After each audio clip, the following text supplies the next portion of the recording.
Hello, I'm Jenny Klochko. You're watching my podcast, the platform for guest stories beyond your daily newsfeed. So, how's Russian propaganda effective in the UK, or how much do Brits know about war in Ukraine, and how to protect ourselves from Russian narratives? All of these questions we will discuss today with my guest. It's Steven Lacey. He's a researcher, he's award-winning insight specialist, and co-founder of Resilience and Reconstruction. Stephen, welcome to the podcast. Thank you for Thank you very much. talking to me. Great to be here. How would you define Russian propaganda in the UK context today? So I think it's a really interesting question, and we've done some primary research. So we've done it with did what's called focus groups, and we did it with the main political parties. So one with Labour supporters, one with Liberal Democrats, one with Conservatives. Then we did the emerging parties. So in the UK, you've got Reform, and then which is getting a lot of traction, and then you've got Jeremy Corbyn's party, and then we did the fringe, which so we looked at kind of conspiracy theorists, then we looked at Tommy Robinson fans, and those that actually follow Russian propaganda, all the kind of narratives, and it's quite mixed, but Russian propaganda is really really kind of clever, and I think that's the thing we have to bear in mind. And this seems strange because Russia loves democracy, but not in its own country. And the reason it likes democracy is it likes clefts and divisions because it looks for divisions that it can exploit. Because essentially, what Putin wants in the propaganda world is he wants absolute chaos. And he wants to create divisions in society that he can then exploit for two reasons. You think primarily for the war, but it's also he wants people just to get in their own bubble, feel so upset about divisions in society that they turn around and say, in life, I don't have any agency, power, and control on one side. And on the other, I just don't know what the truth is because there's so many conflicting messages. And the UK is similar to lots of different kind of countries. So in the sense, especially kind of European countries and probably the US as well, is there is divisions and kind of tension. There's a lot of economic anxiety. A lot of people don't find the present really difficult, and they look to the kind of future and see that as horrible. So they look back to the past for that kind of sense of reassurance. Mental availability is very low. So if you imagine our brains are like computers, the more apps you add, the more it slows down, which means that people can't focus on big kind of global kind of issues. And these are all kind of perfect for manipulation through Russian propaganda narratives. Do you find it, as a specialist, do you find it exciting because there's a lot for you to research, or it's way too much and people just overloaded with all this mixed messages creating this chaos? Look, I think it's a really interesting question. So in research, marketing, advertising, communications, we talk a lot about empathy, right? And empathy is an interesting word, but and I kind of push back because I don't have empathy with Russian propaganda followers, right?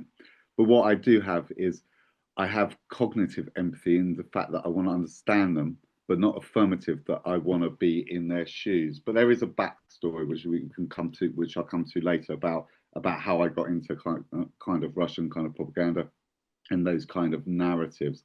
So it's quite difficult. I think one of the interesting things I don't think anyone has really done focus groups on the big war, right? Which is crazy. What is the UK's attitude towards the big war? I think it's the first time that had been done. There's been quantitative exercise where you have numbers that constantly comes out, but not really into the depths that we had gone into. And we saw some real kind of key kind of differences, which I think is what we uncovered is this isn't just about the big war and public attitude towards the big war. What this is actually it's a question about how people feel about media and how they feel about democracy. And that's just right for Russian propaganda because what you saw is a massive distrust in the kind of political class. So MPs, kind of politicians, people looking for alternative kind of voices, and at the same time, big distrust in kind of mainstream kind of media and the narratives that, like the BBC, for instance. So all that means that people are now going into kind of their own kind of social media world or their own kind of bubbles. The differences we saw, though, was that those that most supported Ukraine had the strongest belief in UK democracy and were following mainstream media, which I think in itself is really, really interesting and fascinating. Also, the other interesting thing is a real question about what is trust. And I think that is a fundamental crux of this question. We're in a bit of a world of a post-truth generation. People want the truth, but they don't know what the truth is. And the truth can be something that's unsaid that you want to say. It can be something that's said in the pub. It can be people like Tommy Robinson who are kind of banned, but it also can be an emotional kind of reaction as well, because most politics narratives is fueled by emotion, right? You have a feeling about something, and then afterwards you post-rationalize it. It's a little bit like buying a car, right? When you buy a car, you buy your Mini, which I've got, right? And you do it because you want to convey a certain image, but then afterwards you might look at the horsepower and all the details, right? Those kind of facts. And politics works in a really similar kind of way. And Drew Weston talks about this in years ago, how 90% of our decisions are programmed by an emotional kind of reaction. And again, that's perfect for Russian propaganda narratives. So, do you understand you correct? There is no trust to the main media outlets like BBC, ITV, and the, I don't know, Times, and blah blah blah. There's difference, right? So what you saw is the mainstream parties that supported Ukraine, we can come to that in a minute, which was really people from Conservatives and Liberal Democrats and some are Labour.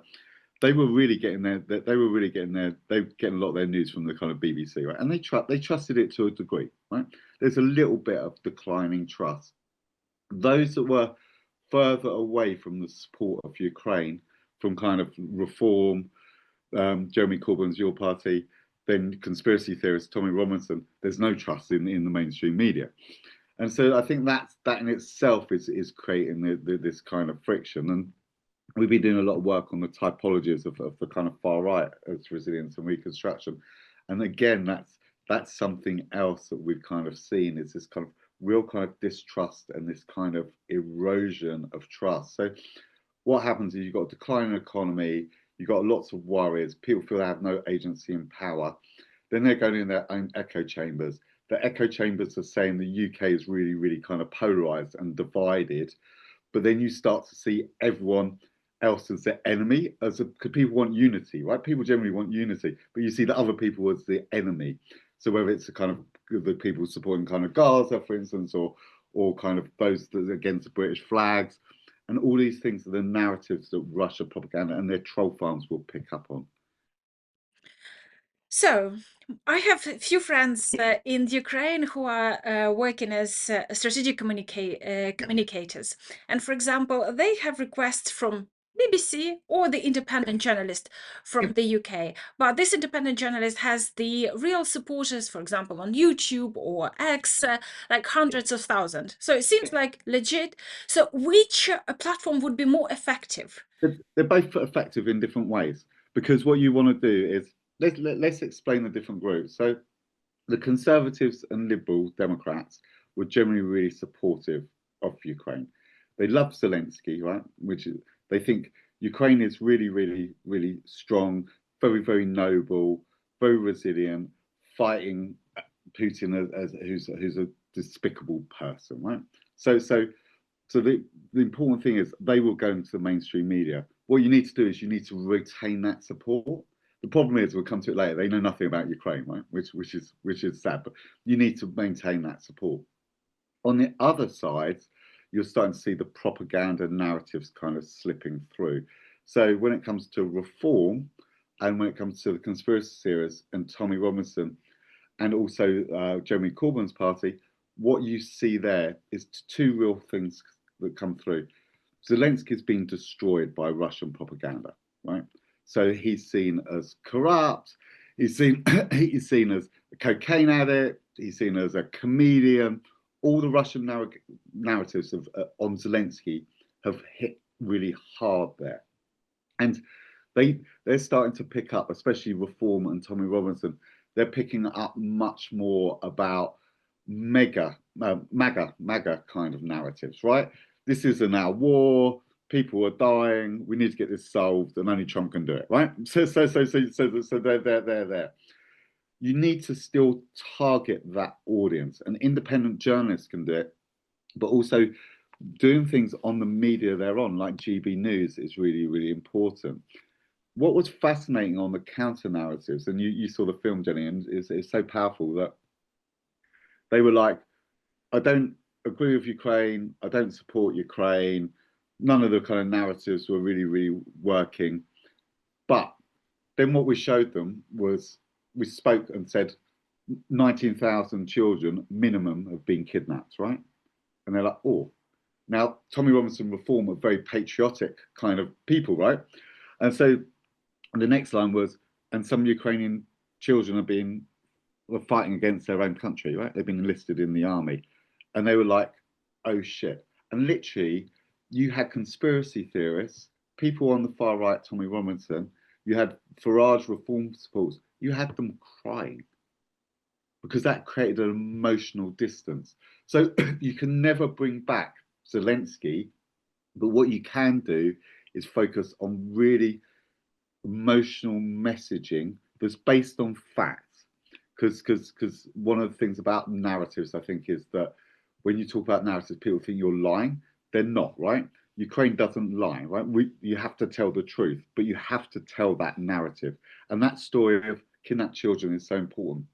The problem with the kidnapped children is it's stuck in an echo chamber of Westminster and the BBC and the Liberal people, right? So you need to make sure that narrative comes further out to start winning battle. Interesting. You mentioned children. When I do different, I created this platform to give more stories than there are in the mainstream media, and I don't need news or any sort of reasons. I just want to tell the stories about Ukraine. And I noticed that the stories about children, and I had interview with Save Ukraine. It's sort of one of NGOs, one of the most strongest NGOs to return children from Russia. Yeah. And I mean, with all these sort of attributes, this interview should be watched by many people, but it's not. Yeah. The content about children is not so popular. People are, yes, we all support, yes, children shouldn't be harmed, but it's actually it's not the analytics I have. Yeah, and I think it's a really interesting point. I think it needs a big advertising campaign really to cut through, right? And you need to meet people where they are. And I think by nature, those that are disinterested in Ukraine probably would never pick up something about Ukraine, right? They're naturally not going to go there. So you have to meet them where they are in the media where they are. So I would be doing kind of online advertising campaigns, films, just to really kind of drive that kind of point through. What are the main platforms that Russian propaganda is spreading and sort of invading the British hearts and minds? Social media. It's all social media is where they have the most control. That's what that's and then the algorithm kind of builds that up. Then I think for those, knowledge was really kind of quite low about the kind of big war and even the kind of causes of the kind of war. Then I think there's two other areas. I think there's certain influencers. So I think Tucker Carlson was definitely hitting through. And obviously, he repeats everything from Oliver Stone, right? So you see that kind of direct kind of connection. George Galloway, who's also on the left, used to be on RT quite a lot. He's another one that's kind of cutting through. And then Tommy Robinson as well. Although it was interesting is that Tommy Robinson hadn't really picked up on the fact that he's support anti kind of Ukraine and made quite a lot of money, which is in kind of Russia. We had and it's going to be soon fourth anniversary of the full-scale invasion. And how much do Brits know? Nothing.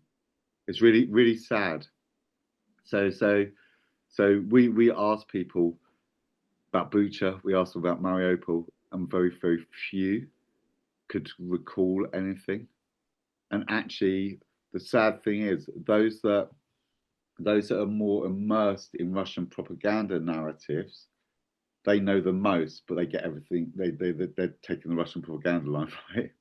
So the Russian propaganda followers were the only ones who would talk about coup, right? They'd talk about Donbass, right, being a genocide. So they would talk about big games. It's America's kind of influence. So that's that's kind of the narrative that was coming through, and they get things wrong. So they talk about kind of, oh, Yanukovych, he was pro-Western and he got deposed, right? And then Putin invaded Georgia, but they think they're talking with authority, right? So they still get everything. They still get everything wrong. And then you've got the added thing which we haven't touched on is conspiracy theories just heat things up. And the conspiracy theories is it's really interesting because I think the conventional wisdom is that the more if more different sources you read, the more informed you are and you have cognitive dissonance. What we found was actually the conspiracy theorists were some of the most well informed. They might occasionally look at the BBC, but they're looking at multiple sources, right? Especially the men, and we did small samples, but it could be the women as well. But the problem is they go through the lens that media lies and there's no truth. So then they see alternative voices, and it creates more confusion. I think the other problem you have, and we've seen this, we saw this in 2014, and I think we're seeing a little bit of this recycle again. It's some of the mainstream journalists, they do information laundering, right? Not deliberately, but they will talk about, yeah, one of the reasons that this happened was because of NATO's expansion, right? And you saw in 2014 about Azov, right? They created that mythology about kind of Azov, right? So you saw similar kind of layers kind of coming through, and that again creates confusion because if you're seeing things in your feed and then the mainstream media then repeats it, then that just reinforces that this is kind of true. But the level of knowledge about Ukraine was incredibly low. And actually one of the narratives that we kind of picked up, especially for those on the fringes, is they still talk about Russia and Ukraine being the same people, not the same country, but coming from the same baptism. Right? Russian propaganda narrative, right? Come from the same baptism, right? That's it. So you've got all these kind of different kind of dimensions kind of cutting through. And then I think the other area I think we should touch on is in America and more in America, but also in the UK, there's a lot of male converts to Russian Orthodoxy, and we know Russian Orthodoxy is propaganda weapon, right, of the state.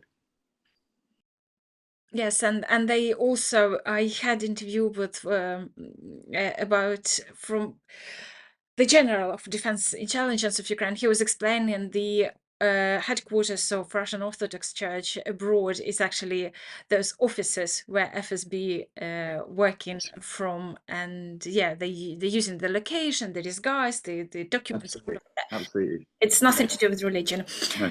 And as a communication specialist, you see how Ukrainians communicated in 2014, Yep.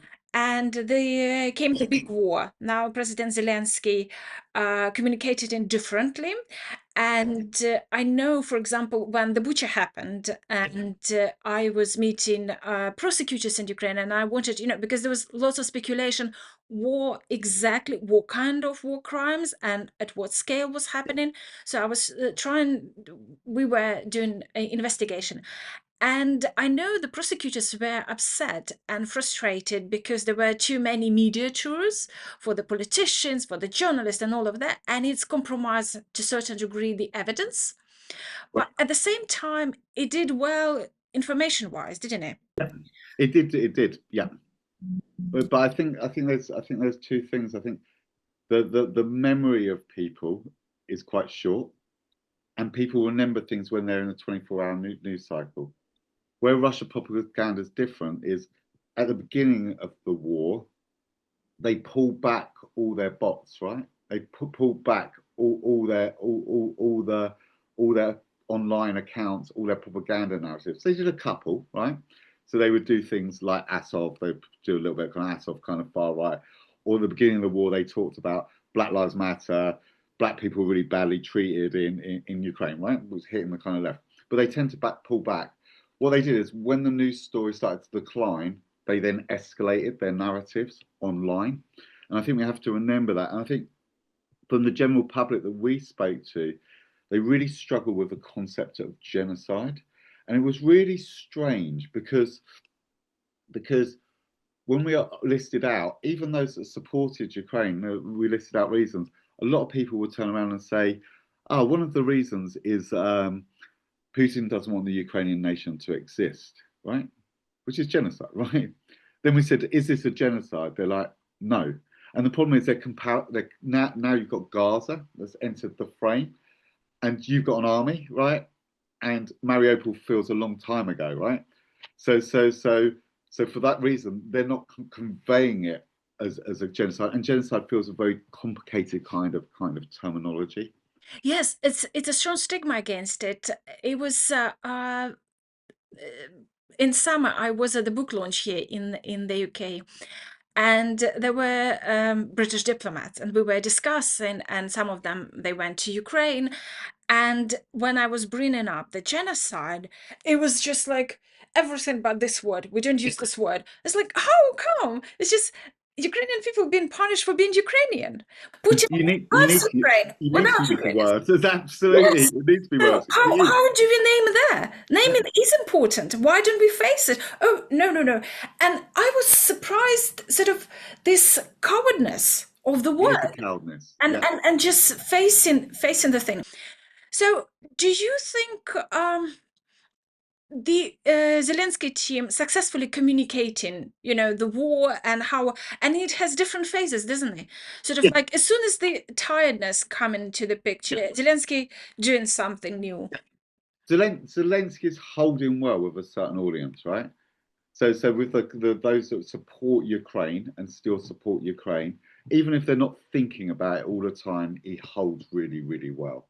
But what's happened is it's those on the fringes and those on the new parties where his reputation has been destroyed by Russian propaganda, and those narratives have kind of come through as we kind of mentioned, from he doesn't wear a suit, does drugs, and that's it. That's it. Is a war leader. Once is autocrat.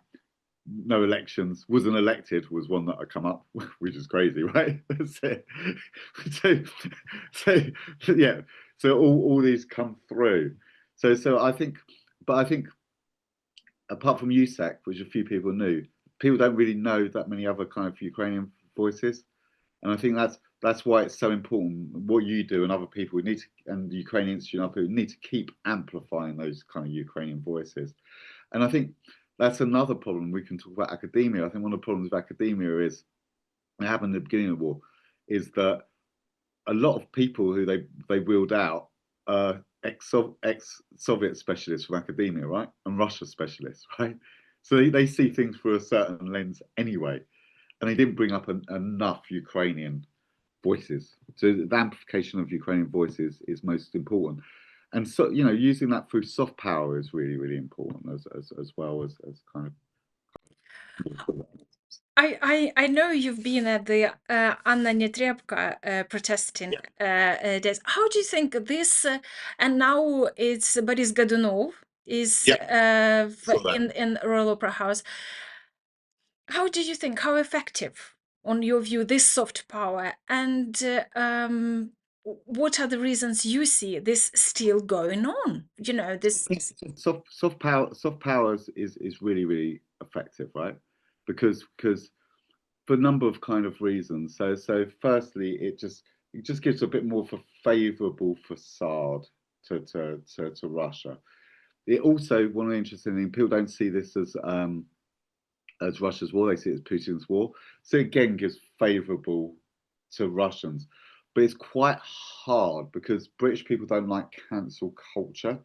So you have to really explain, when we tested in focus groups, you really have to explain the link to Anna, to Putin, for them to understand why this is kind of happening. So I think otherwise they're like, well, you're taking someone's job. She's just an artist, you know. She's in an oppressed country. Even though she lives in Vienna, she's in a kind of impressed kind of country. But all these things just kind of layer up. And Russia spent millions and millions on soft power, right? Since the Tsar's time, it's it's what it's what it's what it does, right? But one of the interesting things for me is it's a cuckoo nation, right? It just nicks everyone else's stuff and then takes it. It's like they didn't invent ballet, right? Yeah. They just take it and spin it in a Russian way, and then like, oh, it's Russian. Yeah, that's the problem with empire, and it's the Russian approach. You know, in Soviet time, it's sort of real life situation. If you speak Ukrainian, and even if everybody understands you in the room, or it's a lot of portrayed in the films, Yeah, you would be said, "Oh, could you speak the normal language?" yeah, exactly. Implying that wherever language you speak is a Georgian, Azerbaijan, or Armenian, or Ukrainian, or Belarus, it's so normal. Be just Yeah, like normal people, and you shamed. You shamed for speaking the language, and it's being yourself is ashamed. They sort of like during Soviet time they did lots of dramatic things to create this Homo Sovieticus, yeah. the person without previous history. It's just some sort of creature created since Lenin and Stalin got the power. How do you evaluate the Putin's communication campaign as we speak today? So it's known that Budapest is not going to happen, and Putin showing planned nuclear exercises with the missiles and all of that. It's part of the communication, but since the big war turned out, and how do you think? What's his strengths and weaknesses? Yeah, so some people, especially those that are more pro-Ukraine from the Conservatives and Liberal Party, they really dislike Putin. They see him as a dictator, as an autocrat. What's interesting is when you started talking to some of Labour and then start moving, they see it in different ways. So some of the Labour Party were like, yeah, he's kind of an autocrat, but he's doing some bad things. But America does bad things as well, yeah. And it's like, look at what they did in kind of Iraq. So you get the whataboutisms, right? Kind of coming through. But they also can be like, he's a bit of a grand chess master. He's a strategist, an amazing strategist. Then when you kind of move it more into kind of Tommy Robinson, and you move more into the field of the Russian propaganda, they turn around and say he's the greatest leader that's ever been.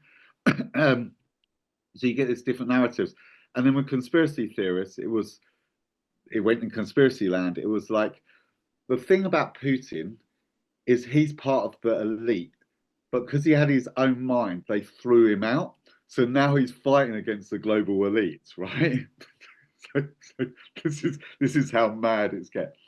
What he does, and I don't want to say well, but we have to evaluate it through this kind of lens.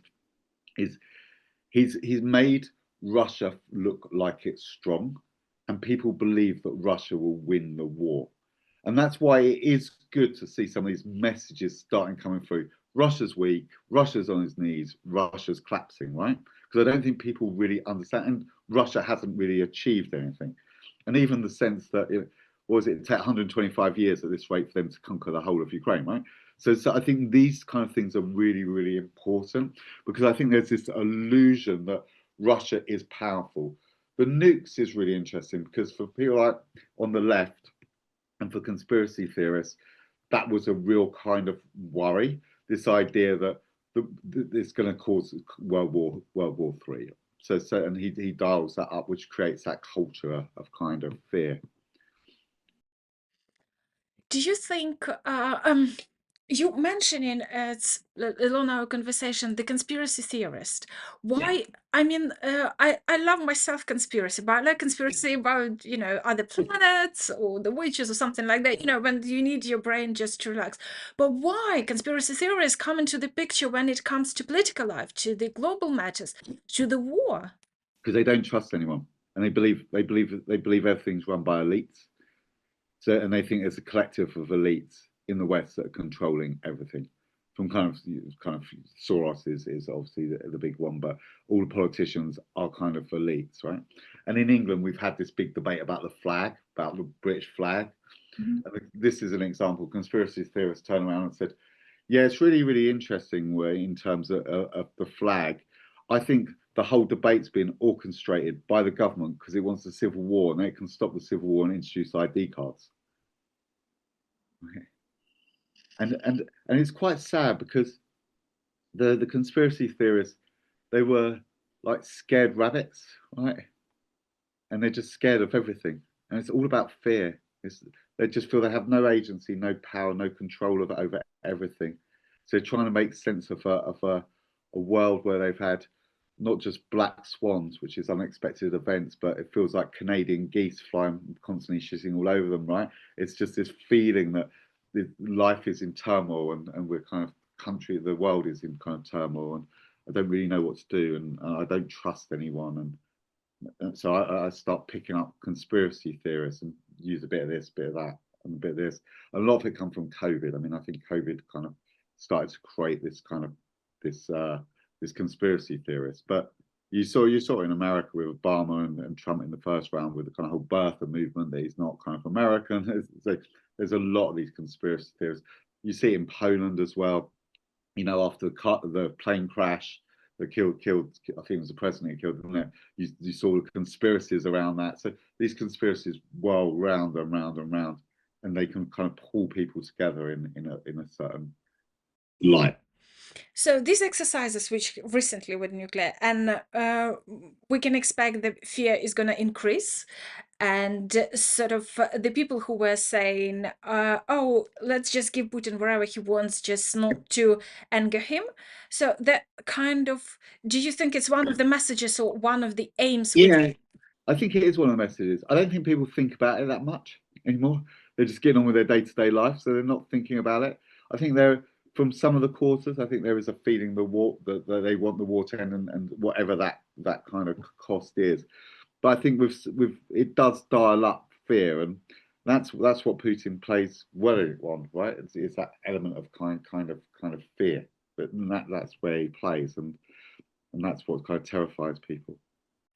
What are the main Russian narratives? Some of them obvious, but some of them not so much, isn't it? For example, the one you mentioned about the spread in NATO, or Yeah, yeah. Putin is trying to just take care of his country, or he's preventing some attacks. I was really surprised because when I went into this, I was expecting, especially Tommy Robinson fans and conspiracy theorists, and some of Reform Party, which is more on the kind of right. I was expecting them to really reel back Russia, the well-known Russian narratives, right?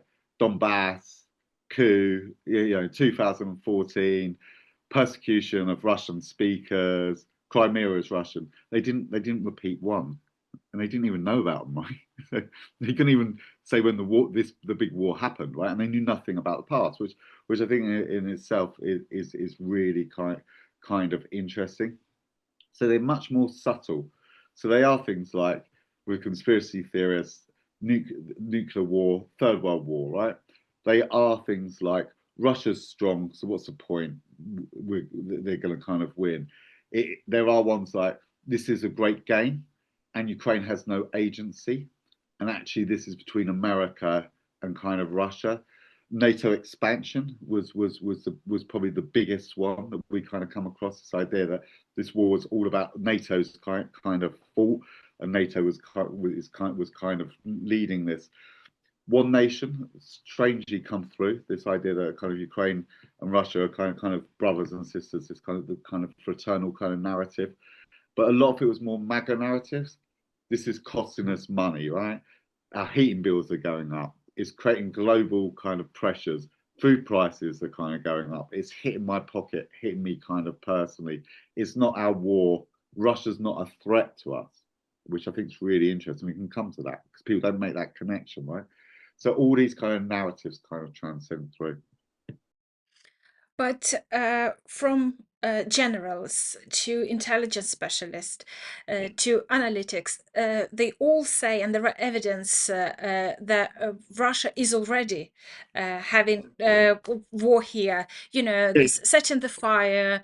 You know, there's a lot of that interfering into elections and corrupting politicians. So all of those things here. Why Russia is no threat, and how we can sort of fight this particular narrative. because people haven't pulled them all together in one, right? So when we said to is Russia a threat, most people were like, no, Russia's not a threat to us. Then you start talking about how you start talking about the NHS being hacked, right? So you talk about the burning down of kind of factories. You talk about journalists being targeted, right? And they start to build the picture. The only one they kind of think about is kind of Salisbury, right? But that's kind of a kind of much more kind of a distant kind of narrative.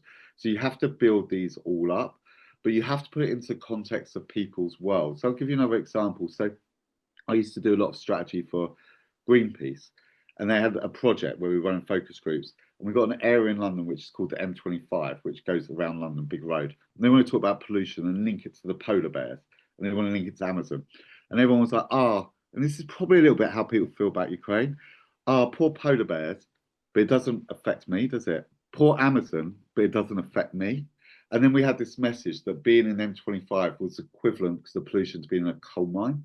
So what you have to do is you have to talk about and you have to show the evidence, right? NHS, which you love, is being hacked by Russia, right? Your security is being hacked by Russia. Independent journalists are being hacked, but you have to show that in the context of the threat. And I don't think that's shown enough. I think the other thing is I think governments are sometimes reluctant to talk about it. And I think they're reluctant because it makes them look weak, right? They can't protect their borders. So I think that's the other element. But thank God for people like Edward Lucas who kind of really hammer this home constantly, right? So and talk about things like this and the threat. What main messages about Ukraine should be known or should be sort of um, amplified for the British audience? Russia's not going to win this war, right? I think that's one. Kidnap children is really, really important. Actually, it doesn't have to cost you anything. We've got use the Russian assets, right? And then the fourth one is the amalgamation. Russia is attacking Britain. So those are the core narratives that need to be really clearly communicated. But the problem is we communicate to our own bubble and our own choir, right? Yeah. And that's the problem, right? We all go in this choir and we're like, oh, everyone feels the same about. We go to these nice little talks and they're amazing, right? Like Ukrainians, we're like everyone thinks like us, yeah. Everyone kind of is on board. A lot of the population's not thinking about it. And then we need to learn from populism because we need very, very simple messages because the world feels complicated and simple messaging placed on emotion is what's going to cut through. So this is the only effective tool against this propaganda. I think it's the main effective tool. And then I think the longer term, it's education, right? It's teaching critical thinking, teaching media kind of literacy. That's what during presentation you said Finland and Estonia, they teach critical thinking from absolutely. I was going to say that. I think there's 3 countries, right? Finland, we need a room with people from Finland, Ukraine, and Estonia. That's it, to teach us how we can counter Russian disinformation. But it's not just Russian disinformation, right? It's going to be Chinese disinformation, right, as well. You know, but we need your expertise. And I don't think we use your expertise, which is why when myself, Olamuka, and Thomas Bird set up Resilience and Reconstruction, we're like, we can't do all this ourselves. So we've got a panel of global experts on disinformation that we can pull into. But what would you recommend people just, representatives of general public who consuming news, they're trying to keep themselves up to date, and how to keep this informational hygiene? Yeah, so I think it's really difficult. So I think again it is about showing the kind of emotion. I think it's about not so much about facts. I think it's just about hitting that emotional thing in very, very simple messaging online that people can absorb with a big kind of headline, right? And I think that's how you start to win back the kind of argument. So basically copying them just with the opposite. Well, yeah, but that sounds, not really, because I think the difference is you're based on facts and truth, right? They're not. So I think that's a fundamental difference. I think the other thing is really amplifying Ukrainian voices. I think that's really important. because there should be much more Ukrainian voices. I was really upset because I think it was a massive wasted opportunity at the beginning of the war, and that opportunity I think was to when RT went off air, you should have had Ukrainian TV and taken that spot. And I think that would have been the best thing you could have done, right? Yes, it would, but the big difference, and it's kind of like the most sensitive and painful for Ukraine, RT, it takes a lot of money. Well, that's the problem, and you haven't got that money to spend, right? And No. I remember, and I went to a talk, and there was people from the Ukrainian embassy, and they were talking about literature and disinformation, and that's what they said. They were like, "We're at war. we need weapons, right? Unfortunately, this is important, but we've got another priority at the moment, and that's right. I know what you mean. You can really spend money on that because it takes so much money to fund it. But I think there is, I think there is there. I think in the future. I think there's opportunity because you're an amazing nation and you need to be showcased much more. Yeah. Thank you. Stephen, have you been in Ukraine? I have, Yeah. yeah. What do you like about Ukraine? I hope you like. I love Ukraine. I love the Ukrainian people. I love the resilience. I love your culture. Do you know my backstory? No. You're going to get very shocked, Go on. We no constriction. but it's really important. Go on. So I'm probably the only person I think who went through the lens of Russian propaganda. So I was fooled by Russian propaganda for 10 years, which is why I understand Russian propaganda so well. So I'll tell you my story and we'll take a little time. I'm going to do it in beats. Fine. It's like 15 years in beats. So I first went to Russia in 1989 on a school trip. And when I went to Russia, it was breakup of the Soviet Union, and I fell in love with Russian culture. So I started to read Dostoevsky, and Dostoevsky is the blueprint of Putinism, right? Which people don't realize. And I was like, oh, it's not East, it's not West, it's an enigma. I want to work it out. I don't know if I'll ever, it's mystical, right? So all these things started kind of coming through. And so that was my first journey. And then I used to start going, then I started working in advertising and at the time I was kind of drinking heavily. My mum had kind of died. So I used to go to Moscow and St. Petersburg to party, right? So one day I was really hungover and I saw a church, a monastery. So I walked into the monastery and I felt I had an experience that my mum was telling me I had to change my life, right? So, and I fell in love with the kind of liturgy. I was like, oh, this is all mystical. So I walked out, and I'm disabled. I've got what's a lobster hand, my legs are bowed. And the other thing I noticed was that disability in Russia was kind of frowned upon, right? So it's kind of the old kind of Soviet kind of legacy. So I went when I come back, I found the Russian Orthodox Church and kind of converted. Yeah. And at first it was like, oh, this is so interesting. This is opening my mind because I know nothing about Byzantine history. I know nothing about Ukraine, but I was reading about it through the Russian lens. Know nothing about other Orthodox countries like Bulgaria or Cyprus or Greece. So it was opening my mind. Very, very quickly, it starts to shut down your mind because the Russian Orthodox Church is a cult. And the way it would operate would be things like it would be you have to listen to your priest, you have to get a blessing. Russia is like the third Rome, right? It's rising. It's going to be the Christian nation in the kind of world. It's always hated the West. The West have always hated Orthodoxy. Look at what happened in Constantinople, right, in the 12th century when they destroyed it, right? So these narratives started to kind of seeping more and more. And then Georgia happened. I had a lot of Georgian friends. Kind of fell out with them. I was like, well, this is kind of mixed, basically Georgia's kind of invaded kind of South Ossetia. By 2014, I had a girlfriend who was Orthodox. She was from Vizaginus, right? She's half Belarusian, half Polish, but thought she was Russian, right? Which is the imperialism stamp, right? Lives in Lithuania. And by this time, I was fully kind of submerged. So when 2014 happened, I was like, this is a coup. I'd been to Crimea, right? I'd been to Mariupol because I used to go to Mariupol all the time for my kind of holidays because I had kind of have friends there. I was like, this is being orchestrated by kind of America. Donbass is being kind of persecuted. Basically, every narrative, right? I kind of believed. My media bubble shrunk down. I more or less cut off from my family. So I was in a cult. All my friends were essentially kind of Russian, kind of Orthodox kind of people. And at the time, my media bubble like shrunk. And I was watching kind of RT and watching Graham Phillips, right? And then I started contacting Graham Phillips. And at the time, I joined an organization which was Conservative Friends of Russia, right?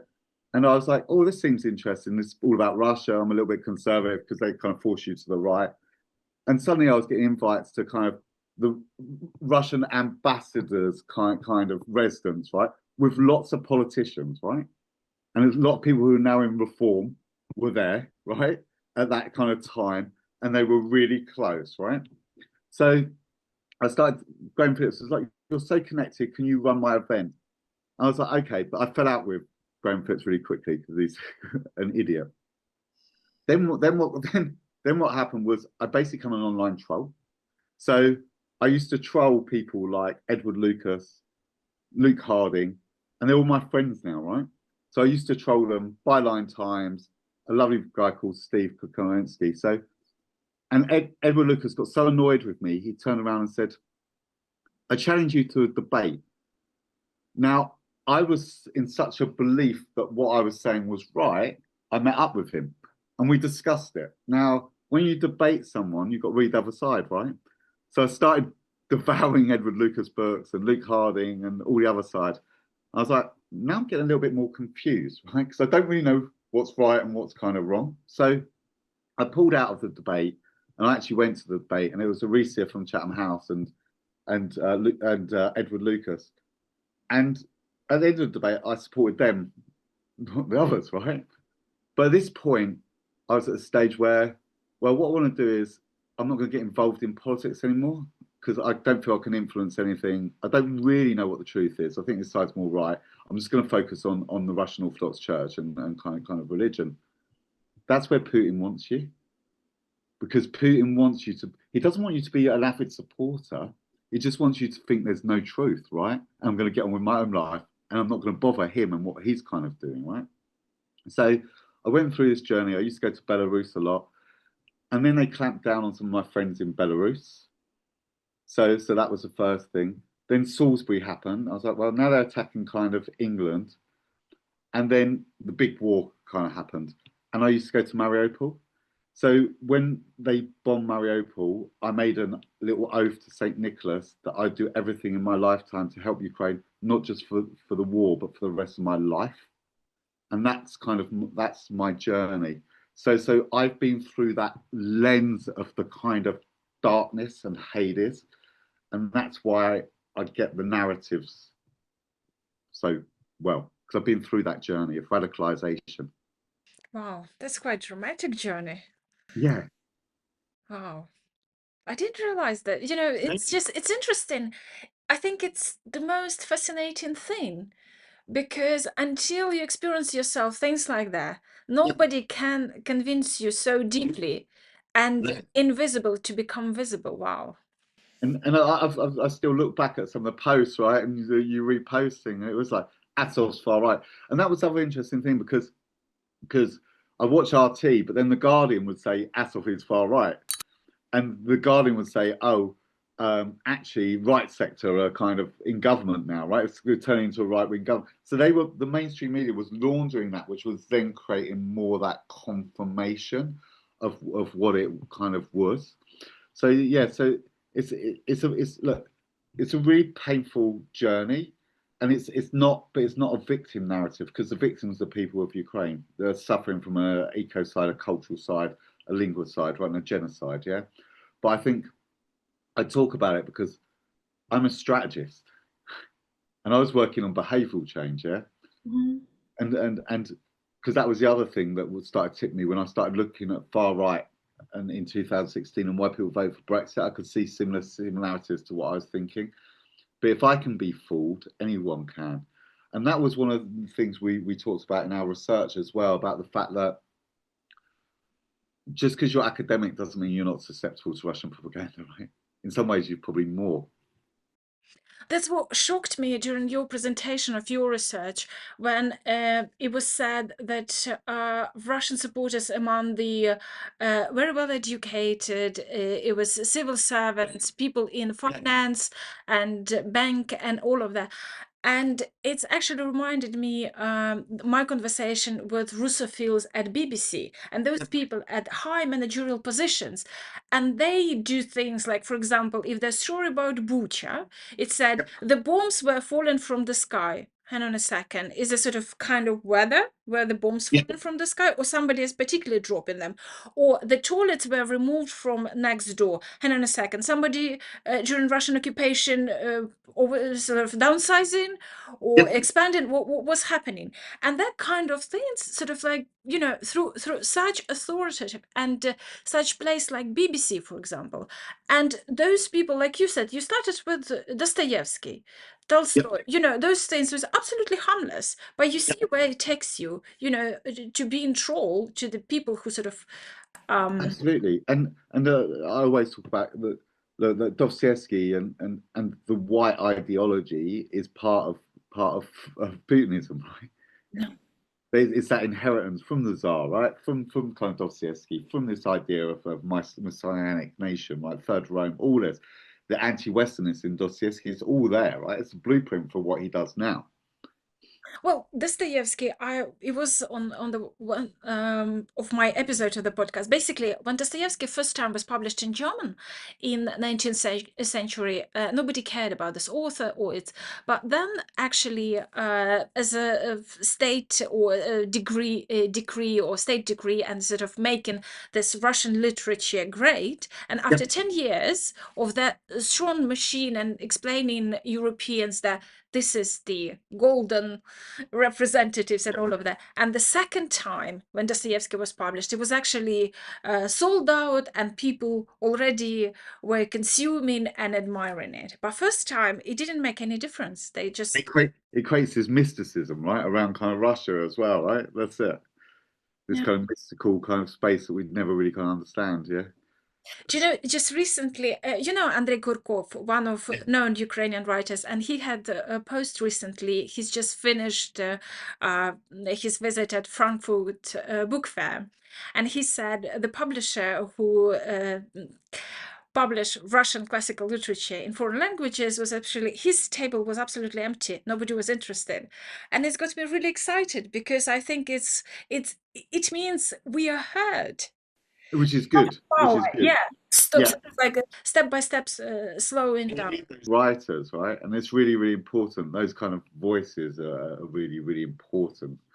Yeah. And who they are, that's it. And just dispelling the kind of myths. Yeah.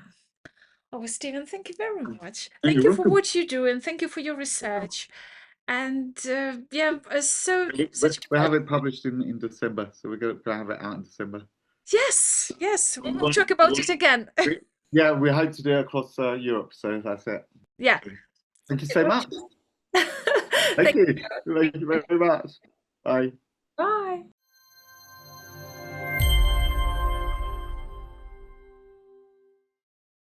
That was Steven Lacey with his dramatic story, his journey from loving Russia, enjoying Dostoevsky, trolling Edward Lucas online, going to debate, and here he is researching Russian propaganda narratives and having his own recommendations how to keep this informational hygiene and having our critical thinking in active while we proceed in this news or that. Please let me know what you think. And whenever country you are, do you see these narratives? What kind of narratives make you think and almost believe, or maybe you do believe some of them? It's hard. I know it's hard. And also, I would like to thank you for watching. Thank you for supporting, for all your likes, shares, and comment. And thank you for becoming the members of this podcast channel. I hope you won't be disappointed, and I will do my best and work hard to keep you informative and interested. And please let me know what other topics you would like to know or hear, or what discussions you're interested in. And I'm Jenny Klochko. Thank you for watching. Take care.